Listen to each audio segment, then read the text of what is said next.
नमस्कार। आज है 11 नवंबर, आज है नेशनल एजुकेशन डे। ये दिन अबुल कलाम आजाद जी की जन्म जयंती के उपलक्ष्य में मनाया जाता है और उनका उद्देश्य था कि जो हमारी महिलाएं हैं और वंचित वर्ग हैं उनको मुख्य रूप से शिक्षा मिल सके, क्योंकि शिक्षा का अधिकार सभी को मिलना चाहिए, साक्षर होना सभी का हक है। तो आज की इस सीरीज में कैमरा पर्सन कशिश के साथ मैं शैली, आपको हम कुछ लोगों से मिलवाएंगे। कुछ स्टूडेंट्स हैं, कुछ भावी अधिकारी हैं, कुछ टीचर्स हैं। उनसे जानेंगे कि आखिर हमारी जो शिक्षा प्रणाली है जो पहले से चलती आ रही है या उसमें क्या चेंजेस होना चाहिए, हम किस तरह इसको बेहतर बना सकते हैं। तो आइए हम कुछ लोग हैं यहाँ पर, उनसे बात करते हैं। नमस्कार, आपका नाम? मेरा नाम शालिनी साहू है। शालिनी, आप क्या कर रही हैं इस समय? अभी मैं MPPSC के इंटरव्यू के लिए तैयारी कर रही हूँ। जी, अच्छा।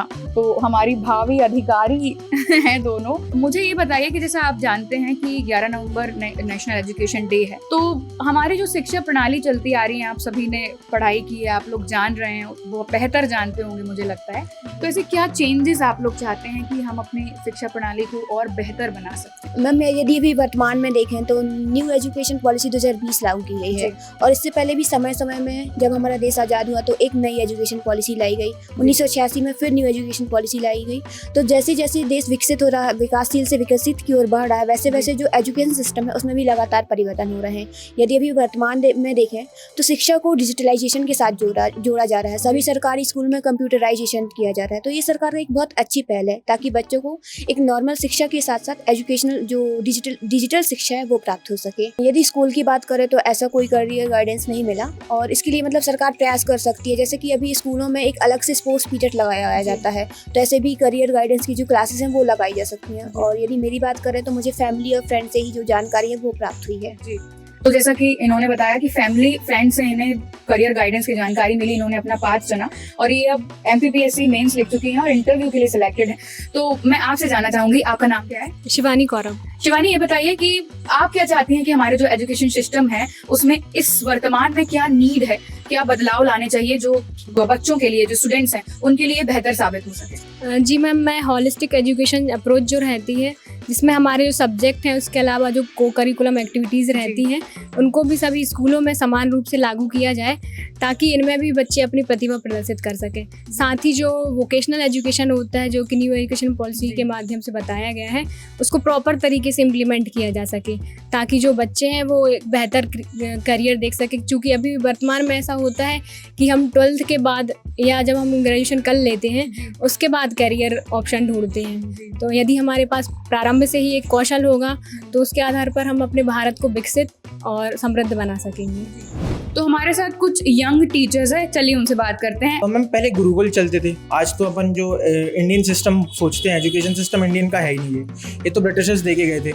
जो गुरुकुल का जो सिस्टम रहता था वो ज़्यादा रहता था क्योंकि वो प्रैक्टिकल नॉलेज में ज़्यादा फोकस करता था और प्रैक्टिकल नॉलेज देते हुए उन्हें दुनिया के बारे में, हर चीज़ के बारे में, एस्ट्रोनॉमी और न्यूमेरिकल्स जो भी चीज़ कराते थे उसको रटाते नहीं थे, उस चीज़ों को समझाया जाता था ताकि बच्चे उस चीज़ को ग्रैब कर पाएँ और वो उस चीज़ को अपनी डेली लाइफ में कहीं ना कहीं इम्प्लीमेंट कर पाएँ। है कि बच्चा आज की डेट में अगर 90% बच्चे जो क्लास में बैठते हैं वो कुछ समझते नहीं है, वो सिर्फ याद करेंगे, रटेंगे, पेपर में जाके लिखाएंगे, उनको प्रैक्टिकल नॉलेज कुछ भी नहीं है। उनका सिर्फ है कि मैं रटूंगा, मेरे मार्क्स अच्छे जाएंगे, कल को मुझे ये स्कूल कॉलेज मिल जाएगा, ये मिल जाएगा, बस। आगे और भी टीचर्स से आपको मिलवाएंगे, तब तक पूरा वीडियो देखिए, जुड़े रहिए शुद्ध लोकल से।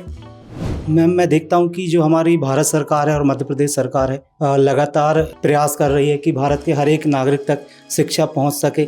इसके लिए न्यू एजुकेशन पॉलिसी भी लाई गई है जिसमें बच्चों के स्किल डेवलपमेंट, तकनीकी शिक्षा, वोकेशनल ट्रेनिंग, हर चीज़ की व्यवस्था की गई है। लेकिन मुझे लगता है कि थोड़ी बहुत जो कमी है कि जो बच्चे हैं उनमें थोड़ा सा जो संस्कृति है और थोड़ी से जो मोरल वैल्यूज़ हैं उनकी मुझे कमी देखने में लगती है कि उनमें और थोड़ा काम करना चाहिए। कड़ी में हमारे साथ हैं डॉक्टर नमिता त्रिपाठी मैम, जो कि एक ऐसा काम कर रही हैं। कुछ ऐसे भी टीचर्स होते हैं जो निस्वार्थ सेवा देते हैं, तो आज हम आपको उन्हीं से मिलवाएंगे और उन्हीं से बात करवाएंगे कि क्या वो कार्य कर रही हैं और उनके क्या विचार हैं। जो शिक्षा प्रणाली है वो तो सभी वर्ग के लिए है, लेकिन उसमें जो कमी है वो कमी है दिव्यांगों के लिए। हमने ये देखा है कि सामान्य वर्ग के अलावा भी ये जो वर्ग है, हम दिव्यांग में, तो दिव्यांग में सिर्फ यह नहीं होते हैं कि डेफ एंड डम भी होते हैं, मूक बधिर भी हैं, हाथों और पैरों से भी सभी तरह के दिव्यांग आते हैं। पर इस वर्ग को जिसको मैं जानती हूँ और जिसको मैं एजुकेट कर रही थी पिछले कई सालों से, कई वर्षों से उनके साथ जुड़ी हूँ, इतने सालों से वर्षों से कमजोरी महसूस की है उसमें ये कि दृष्टिबाधितों के लिए ब्रेल, जब तक हम किसी भी शिक्षा में ब्रेल एजुकेशन को शामिल नहीं करते हैं, क्योंकि ब्रेल एक लिपि है अपने आप में और ये सिर्फ बनाई ही गई है दृष्टिबाधितों के लिए। हेलो, आपका नाम?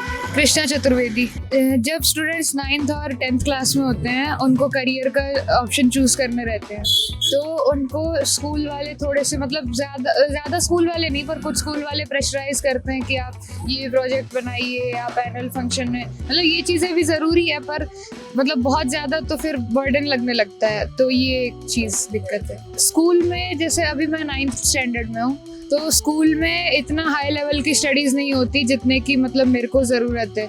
अभी जैसे मेरे को आगे 11th में फिर मैथ साइंस ऑप्ट करना है, तो उसमें फिर अभी से अगर तैयारी रहेगी तो आगे चल के थोड़ा बर्डन कम हो जाएगा। तो हमारे साथ कुछ आम जन भी है, उनसे बात करते हैं। आइए भैया नमस्ते, आपका नाम? शुभम सिंह।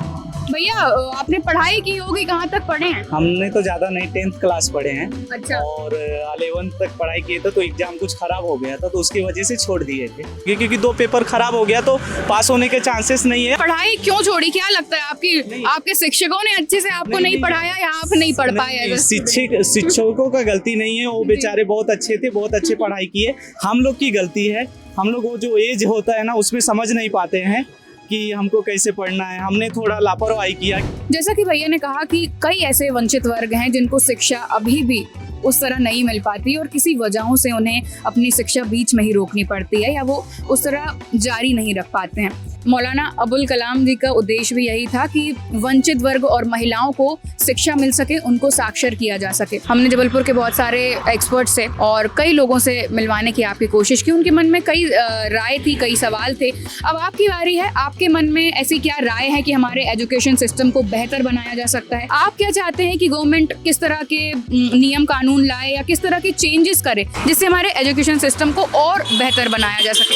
हमें कमेंट सेक्शन में ज़रूर बताइए। तब तक जुड़े रहिए शुद्ध लोकल से। हमारे कैमरा पर्सन कशिश के साथ मैं शैली आपको आगे और भी इस तरह के वीडियोस, इस तरह के जबलपुर की जगहों पर हम लेकर चलेंगे। धन्यवाद।